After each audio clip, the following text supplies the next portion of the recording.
저는 오늘 보이지 않는 하나님의 손길이라는 제목으로 말씀을 나누려고 합니다. 우리가 잘 아는 다윗 왕은 왕궁을 지어놓고 왕궁에서 이렇게 잠을 자려고 하다가 문득 이런 생각이 들었습니다.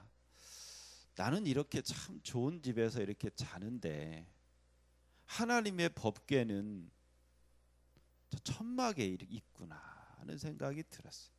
그래서 하나님께 송구스럽다, 참 죄송스럽다는 생각이 들었어요. 그래서 내가 우리 집처럼 우리 하나님을 위해서 성전을 지어드려야 되겠다, 이런 마음이 들었습니다. 그래서 이 나단 선지자에게 이렇게 말했습니다. 사무엘하 7장 2절 말씀인데요, 읽어보겠습니다. 다윗이 예언자 나단에게 말했습니다. 나는 백향목으로 지은 왕궁에 살고 있는데 하나님의 궤는 아직도 장막 안에 있어. 다윗이 이렇게 하나님께 죄송스러워하고 정말 하나님을 위해서 내가 성전을 지어드려야 되겠다라는 생각을 가졌을 때 하나님은 아셨을까요? 모르셨을까요? 우리 하나님은 아셨어요.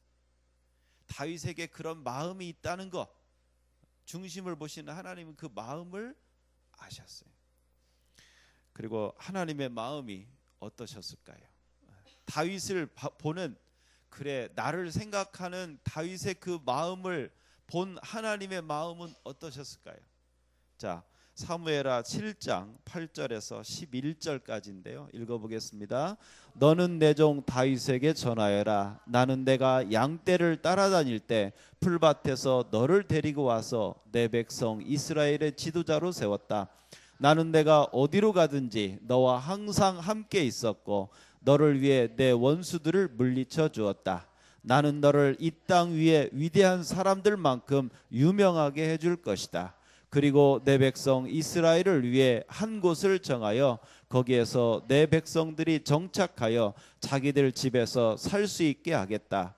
악한 백성이 전처럼 그들을 괴롭히지 못할 것이다. 그래서 그들이 더 이상 옮겨 다니지 않게 하겠다.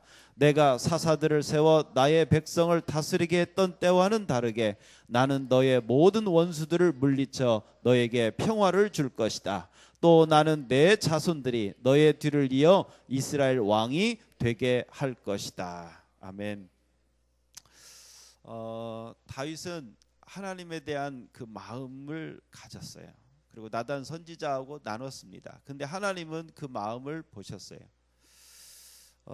어떻게 보면 좀 안타까운 일인데 우리 사람들은요, 속 마음을 몰라요. 그러니까 웃으면서 인사하면 이 사람 참 나의 호의적이구나 이렇게 느껴요. 교회 와서 이렇게 앉아서 예배드리면 하나님을 믿는구나 그렇게 느껴요.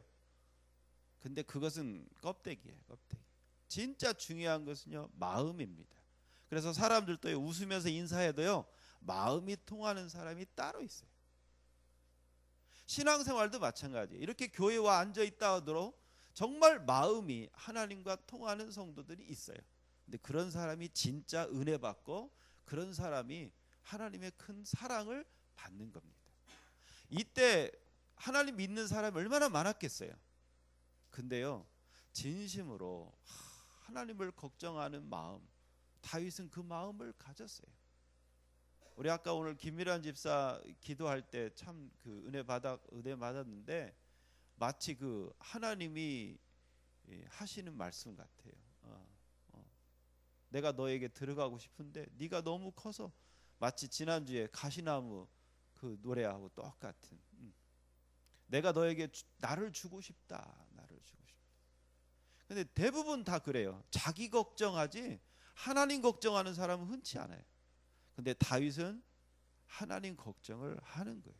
그 마음을 하나님이 보시고 하나님이 여러 가지 약속을 해주셔요.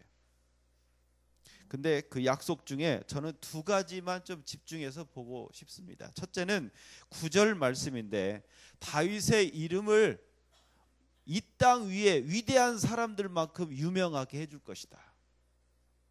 이 하나님의 약속이 이루어졌나요? 이루어지지 않았나요? 이루어졌죠. 여러분, 이스라엘이라고 하는 나라는요, 작은 나라입니다. 우리나라보다 작아요. 그런데 세상 사람들 다윗 모르는 사람이 어디 있어요?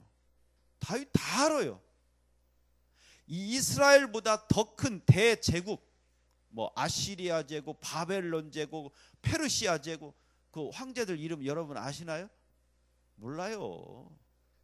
근데 이 작은 이스라엘 나라의 왕이었던 다윗은 세상 사람들이 다 알아요. 이게 바로 하나님의 약속을 다윗에게 이루어 주신 것이 되는 겁니다. 다윗은 언제적 사람이냐? 지금부터 3000년 전 사람이에요.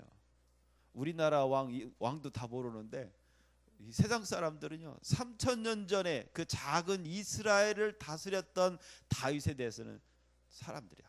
믿지 않는 사람도 다윗은 다 알아요. 뭘 뜻합니까?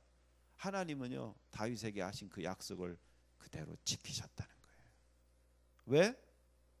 그 마음을 보시고 하나님을 위하는 그 마음. 여러분 사람은요 억지로 일 시키면 안 해요. 근데 그 사람을 위해 죽을 수가 있어요. 언제? 내 마음을 알아주는 사람을. 그 사람을 위해서는 죽을 수가 있어요. 하나님도 마찬가지예요. 하나님이 어떤 사람에게 복을 주시고 어떤 사람에게 은혜를 주시느냐, 복 달라고 소리치고 외치는 사람이 아니라는 거예요. 정말 하나님과 마음이 통하는 사람, 그런 사람을 하나님은 사랑하시고 오늘 다윗처럼 이렇게 약속을 이루어 주신다는 거예요. 제가 늘 그러죠. 우리는 몸으로 신앙생활을 하는 게 아니라고 마음으로 하는 거라고. 오늘 저와 여러분의 마음이 하나님과 하나가 되기를 소망합니다. 여러분 진심으로 마음으로 하나님을 사랑하셨으면 좋겠어요. 뭐 교회 와서 사역을 안 하셔도 괜찮습니다. 뭐 헌금 안 드려도 됩니다. 제일 중요한 건 뭐냐? 내 마음으로 하나님을 깊이 사랑하고 신뢰하면 그것이 가장 중요하다는 것이죠. 그리고 두 번째 약속을 하셨는데 11절 하반절에 내 자손들이 너의 뒤를 이어 이스라엘 왕이 되게 할 것이다. 이게 무슨 뜻이냐면 너의 자손들이 왕족이 왕계보가 끊임없이 이어지도록 해주겠다.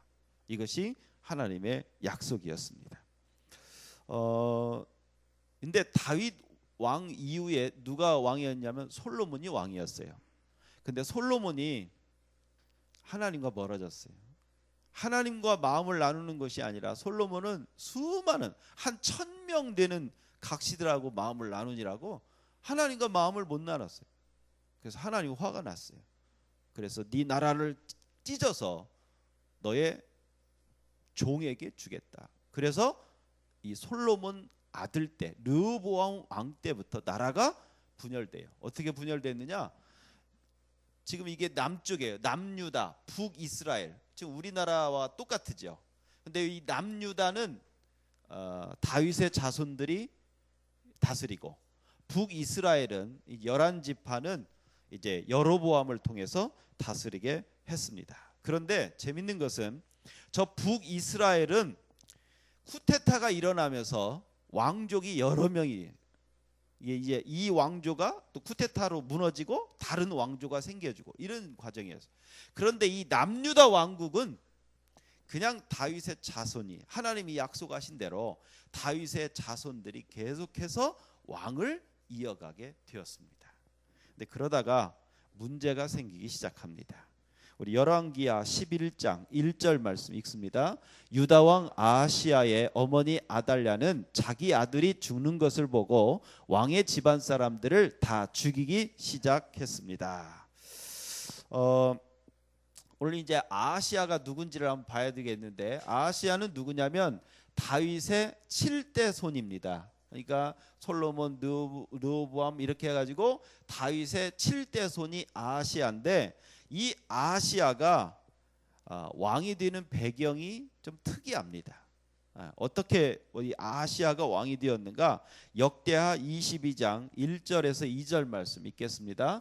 예루살렘 백성이 아하시아를 왕으로 뽑아 여호람의 뒤를 잇게 했습니다. 아하시아는 여호람의 막내 아들이었습니다. 아라비아 사람들과 더불어 여호람의 진에 쳐들어온 도둑들이 여호람의 다른 아들들을 다 죽였기 때문에 아하시아가 유다를 다스리게 된 것입니다. 아하시야가 왕이 되었을 때의 나이는 42세였습니다. 그는 예루살렘에서 1년 동안 다스렸습니다. 그의 어머니는 오므리의 손녀인 아달랴였습니다. 그러니까 이 아하시야가 어떻게 왕이 됐냐면 막내 아들이었어요. 왕이 될 수 없어요. 그런데 이 아버지 여호람 왕이 있을 때 이 아라비아 사람들, 이게 이제 아라비안 나이트 들어보셨잖아요. 지금 사우디아라비아에 그런 도둑들이 쳐들어와서 이 왕자들을 다 죽였어요. 그리고 이 막내 아하시야만 남게 되었습니다. 그래서 결국 아버지 여호람이 죽으니까 왕자가 누구밖에 없어요? 아하시야밖에 없으니까 아하시야가 왕이 된 겁니다. 그런데 아하시야가 왕이 된 게 42세예요. 그런데 몇 년을 다스렸어요? 1년이에요. 1년. 어떻게 1년밖에 다스릴 수밖에 없느냐? 이 아하시야는요, 북이스라엘의 왕과 친했습니다. 요람 왕과 친했는데 어떻게 됐냐면 북이스라엘 왕인 요람과 같이 지내다가 예후라고 하는 사람이 그 북이스라엘의 왕을 죽여요. 그때 그 자리에 아하시야가 있었어요. 그래서 막 도망갑니다. 자기도 살려고. 도망가다가 전차에서 부상을 당하는데 결국 길에서 죽게 됩니다. 저는 이 아하시야를 보면서 친구를 잘 만나야 한다는 조언을 다시 한번 생각해 봅니다. 하나님을 믿는 다윗의 후손인 이 아하시야가 왜 우상을 섬기는 이 요람을 따라다니느냐고요. 그러니까 같이 죽을 때 같이 죽는 거예요.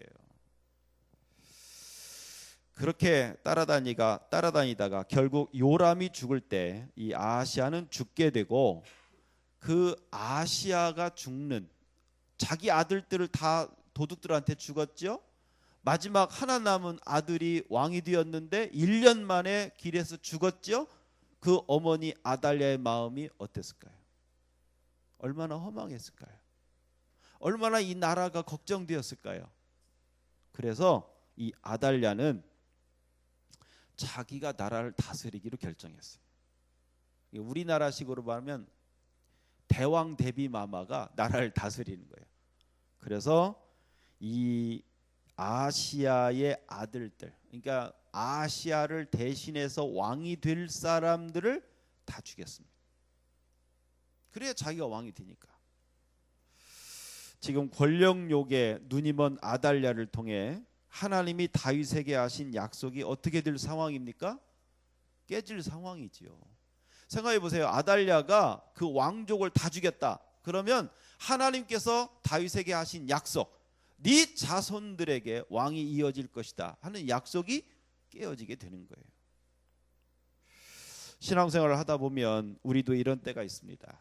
하나님을 믿었는데 상황은 점점 더 악화되면서 하나님의 약속이 깨질 것 같은 상황이 되기도 하고, 하나님이 나에게 주신 그 꿈과 소망이 물거품이 될 것 같은 상황이 되기도 합니다. 그러나 우리가 분명히 알아야 할 사실은 하나님은 그때에도 일하고 계신다는 사실입니다. 내가 느끼지 못하고 내가 눈으로 보지 못해도 하나님은 일하고 계신 거예요.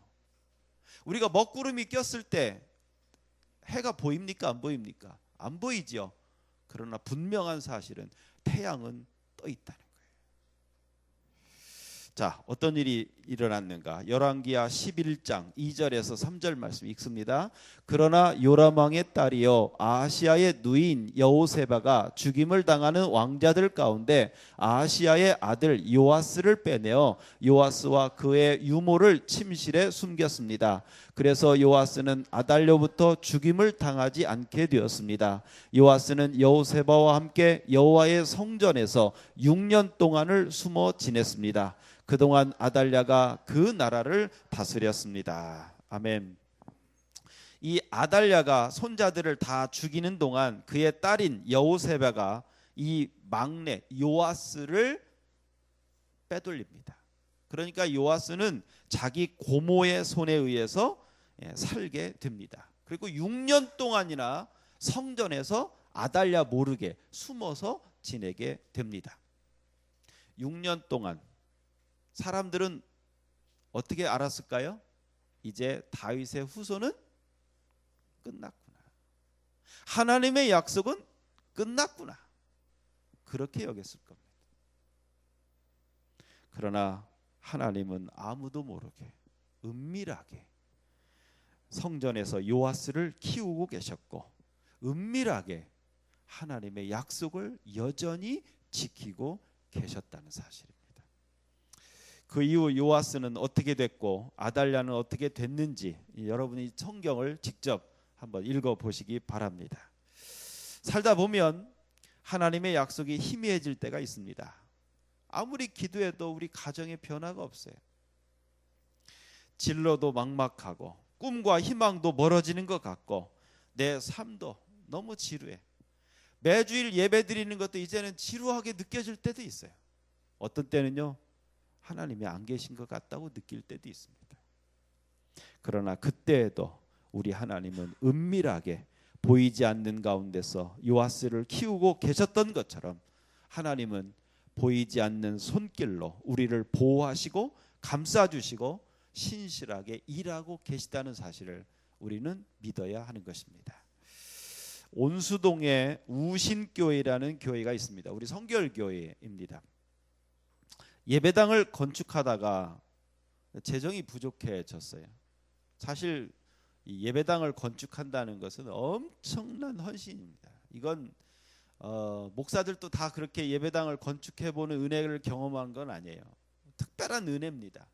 성도님들도 엄청난 헌신이 있어요. 예배당 건축한 교회들을 보면 전설이 있어요. 뭐 집을 팔아서 바쳤다든가, 뭐 시흥 제일교회는 장기를 팔아서 바친 성도들도 있습니다. 그런 특별한 어떤 그 전설이 있어야 이게 예배당 건축이 가능한 거예요. 정말 어려운 일입니다. 그런데 이 우신교회는 예배당을 건축하다가 재정이 부족해서 이게 재정이 이제 건축이 푹 올라가지 않은 거예요. 그러니까 성도들이 얼마나 부담스럽겠어요. 이게 이제 결국 우리 장로님, 권사님, 집사님들이 우리 목사님이 무리하게 건축을 해서 이렇게 교회가 어려워졌다. 그러면서 교회를 나갔답니다. 너무 부담스러우니까. 그러자 목사님은 새벽마다 울면서 기도했습니다. 아마 그 목사님은 아마 하나님이 이제 우리 교회를 떠나셨나, 뭐 이런 생각이 아마 드셨을 거예요. 새벽마다 목사님은 울면서 기도했답니다. 그런데 어느 새벽 예배 이렇게 드리는데 노랑머리한 청년이 오더래요. 그래서 앉아 있는가 보다 하고 뭐 그랬는데 나가면서 헌금통에 헌금을 넣더래요. 그래서 예배가 끝나고 이제 헌금을 가서 보니까 1억이 들어있더래요. 1억이. 그 얼마나 놀랬겠어요. 감사하면서도 막 놀래고. 그런데 그 다음 주에 또 그 노랑머리가 왔더래요. 네. 그리고 또 헌금을 놓고 갔는데 또 1억이 들었더래요. 이게 이제 소문이 나기 시작한 거예요. 그래서 그 돈으로 교회 건축이 이제 또 진행이 되는 거예요. 자, 그런 얘기를 듣고 성도들이 이제 마음의 변화가 시작해요. 장로님이 돌아오고 권사님이 돌아오고 집사, 하나님이 우리 교회를 떠난 게 아니라 하나님이 지금 일하고 계신 것을 이런 일들을 통해 깨달은 거예요. 그러면서 성도님들이 다 돌아와서 또 헌금도 하고 예배당 건축을 잘 했답니다. 근데 그 노랑머리가 누군지 아세요? 이 친구입니다. 이 친구. 가수 션이라고. 노랑머리죠? 아마 이때 있는가 봐요. 이때. 하나님은 그의 백성을 반드시 보호해 주시고 책임져 주십니다. 다 끝났다고 느낄 그때도 하나님은 포기하지 않으시고 일하고 계시다는 사실입니다. 그래서 하나님은 뭐라고 말씀하시느냐, 이사야 선지자를 통해 이렇게 말씀합니다. 이사야서 51장 16절 말씀 읽겠습니다. 내가 내 말을 너희에게 전해주고 내 손으로 너희를 감싸 보호해 주었다. 내가 하늘과 땅을 지었고 시온을 향해 너는 내 백성이다 라고 하였다. 하나님은요, 내 백성이다 하나님이 인정하면 하나님의 그 강한 오른팔로 감싸서 보호해 주신다. 이것이 하나님의 약속입니다. 여러분이 진정 하나님을 아버지라고 여러분이 고백한다면 하나님은 여러분들을 하나님의 백성, 하나님의 자녀로 인정하시고 여러분들을 손으로 감싸 보호해 주실 것을 믿으시기 바랍니다. 근데 그 보호해 주시는 게 어느 정도인지 아세요? 이사야 49장 14절에서 16절 말씀 읽겠습니다. 그러나 시온이 말하기를 여호와께서 나를 버리셨다. 주께서 나를 잊으셨다고 한다. 여호와께서 대답하신다. 여자가 자기의 젖 먹는 아이를 잊겠느냐? 자기가 낳은 아이를 불쌍히 여기지 않겠느냐? 혹시 어머니가 자기 아이를 잊는다 하더라도 나는 너를 잊지 않겠다. 보아라, 내가 내 이름을 내 손바닥에 적었다. 예루살렘아, 내가 언제나 내 성벽을 내 마음에 두고 있다. 오늘 하나님 뭐라고 말씀하십니까? 젖먹이를 둔 엄마가 그 젖먹이 아이를 잊어버린다 할지라도 나는 너를 잊어버리지 않겠다. 잊어버리지 않기 위해서 하나님의 손바닥에 너의 이름을 적었다 말씀하십니다. 지금 여러분의 이름이 하나님 손바닥에 써 있다고 생각해 보세요. 이것이 하나님의 사랑인 거예요. 그러니까 어릴 때 교회 다녔다가 교회 떠난 사람들 하나님 포기하지 않으셨어요. 하나님은 반드시 그런 사람들을 부르시게 될 것입니다. 저는 셜리라는 교수가 40일 금식 기도를 하고 와서 맨 첫 마디가 하나님이 당신을 요셉이라고 하더라. 그 얘기 듣고 얼마나 저는 놀랐는지 몰라요. 저는 그때 생각하면 지금도 온몸에 털이 다 서요. 아, 하나님이 나를 보시고 계셨구나. 하나님이 요셉의 말씀을 내가 마음으로 믿은 걸 하나님은 아셨구나. 지금 여러분의 마음속을 하나님은 이미 보시고 아신다는 사실을 믿으시기 바랍니다. 여러분이 진심으로 하나님 아버지라고 부를 때 하나님은 여러분들의 그 믿음을 받으시고 하나님의 손바닥에 여러분의 이름을 새기셨다는 사실을 믿으시기 바랍니다. 그래서 이사야 선지자는 또 이렇게 말씀합니다. 이사야 58장 9절 말씀 읽겠습니다. 그때에 너희가 여호와를 부르면 여호와께서 대답하실 것이다. 너희가 부르짖으면 여호와께서 내가 여기에 있다고 말씀하실 것이다. 남을 고통스럽게 하지 말고 남을 향해 거친 말과 손가락질을 하지 마라. 오늘 하나님 말씀하십니다. 너희가 부르면 내가 응답하겠다. 이게 하나님의 약속입니다. 여러분이 기도할 때 하나님 아버지 하면요, 오냐 내 아들아, 오냐 내 딸아, 여러분께 응답하실 것을 믿으시기 바랍니다. 물론 우리가 음성을 듣고 하나님이 나에게 말씀하시는 걸 듣고 내가 눈으로 하나님의 손길이 지금 일하시고 이거 볼 수 있다면 얼마나 좋겠어요. 저는 여러분 모두가 다 그렇게 하나님의 음성도 듣고 하나님이 일하고 계신 것을 눈으로 볼 수 있기를 바랍니다. 그런데 설령 그런 은혜를 받지 않았어도 믿음의 눈으로 보시기 바랍니다. 지금 하나님은 일하실 것이다. 믿음의 귀로 여러분 하나님의 음성을 들으세요. 내가 기도하면 하나님은 나에게 응답하신다. 우리 한번 따라서 하실까요? 하나님 아버지, 여러분의 이름을 넣어서 해보세요. 오냐 은이라. 여러분의 기도를 하나님은 들으십니다. 여러분의 마음속으로 생각하는 것까지도 하나님은 여러분 아시는 거예요. 저는 그 셜리라는 교수가 하나님을 당신을 요셉이라고 하더라라는 순간 제 신앙이 확 달라졌어요. 어떻게 달라진지 아십니까? 내 마음 한 구탱이까지도 하나님은 다 보고 계시고 아시는구나. 저는 여러분 모두가 그렇게 하나님과 마음이 통하는 그런 신앙 했으면 좋겠어요. 그냥 이렇게 몸으로 왔다 갔다 하고 이런 그런 껍데기 신앙은 의미가 없어요. 중요한 것은 우리의 마음이 하나님과 통하는 거예요. 지금 여러분 삶 가운데 힘들고 어려운 가운데 있으십니까? 뭔가 희망이 끝나는 것 같고 내 인생이 끝나는 것처럼 느껴집니까? 오늘 하나님 말씀하십니다. 나는 포기하지 않는다. 내 강한 오른팔로 너를 보호해 주겠다. 감싸 주겠다. 이 사실을 진심으로 믿으시기 바랍니다. 우리가 그렇게 믿을 때 그래 네가 나를 믿는구나. 내가 너를 끝까지 지켜주겠다. 주님 그렇게 책임져 주시는 것입니다. 사랑하는 성도 여러분, 우리의 삶 가운데 우리가 어쩔 수 없는 일들이 너무나 많아요. 그러나 하나님은 전능하십니다. 그 전능하신 하나님의 손길로 우리를 보호해 주시고 우리를 인도해 주시는 것을 믿으시기 바랍니다.